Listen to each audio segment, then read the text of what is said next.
இப்போ உங்களுக்கு இருக்கக்கூடிய இந்த பிரச்சனை நம்மள பாதிக்க ஆரம்பிக்கும் போது நமக்கு இந்த இன்னலர் யூஸ் பண்ணியும் நமக்கு அது பத்தாது அப்படின்னு நான் சொல்லியிருந்தேன். அதே தான் நடக்குது. இப்போ உங்களுக்கு தும்பல் இருக்கு அப்படின்னா நீங்க என்ன பண்ணுங்க, ஃபர்ஸ்ட் ஆவி பிடிங்க.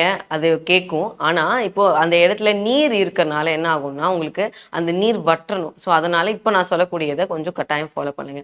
நமக்கு இந்த குச்சி மஞ்சள் கிடைக்கும் சரியா? அந்த குச்சி மஞ்சளை நீங்க என்ன பண்ணலாம், கொஞ்சம் ஒரு ஒரு 10 கிராம் அந்த மாதிரி வாங்கிக்கோங்க.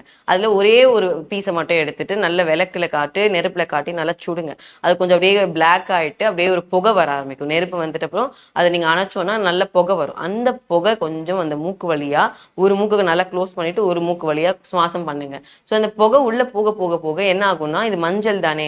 ஸோ மஞ்சளுக்கு வந்து பாத்தீங்கன்னா இந்த தாபிதம் உள்ள இருந்தா கூட, அங்க நீர் இருந்தா கூட அதை வற்ற வைக்கக்கூடிய தன்மையானது இருக்கு. ஸோ அந்த புகையை நீங்க பொறுமையா லைட்டா அந்த நெடி மாதிரி இருக்கும். ஸோ அப்பப்போ மூக்குல இருந்து விலகிட்டு திரும்பி அந்த புகையை லைட்டா சுவாசிங்க. ஸோ இந்த மாதிரி 2 மூக்குலையும் பண்ணுங்க. அதே மாதிரி காதுகள் பக்கத்துலயும் நீங்க அந்த புகையை காட்டலாம். ஸோ இது என்ன ஆகும்னு சொன்னா கட்டாயம் உங்களுக்கு இந்த தும்பல் இருக்கு, தலைவலி தலைபாரம் இருக்கு, அந்த நிலை படிப்படியாவே குறைஞ்சு வரும். ஸோ இதை தாண்டி பாத்தீங்கன்னா இந்த பிரச்சனை நிரந்தரமா நமக்கு தீர்வு வேணும். நம்மளுடைய ஆர்ஜிஆர் மருத்துவமனையில பாத்தீங்க அப்படின்னா இந்த சைனசைட்டிஸ் பிரச்சனைக்கு மூக்குக்குள்ள இருக்கக்கூடிய இந்த நீரை வெளியேற்றுவதற்கும், அதே மாதிரி இந்த உற்பத்தி ஆகுது அந்த இன்ஃபெக்ஷன் இருந்துகிட்டே இருக்கு, அந்த உடலுடைய தன்மை மாற்றுவதற்கும் நம்மளுடைய மருத்துவமனையில இதற்கான மருந்துகள் கொடுக்கும்.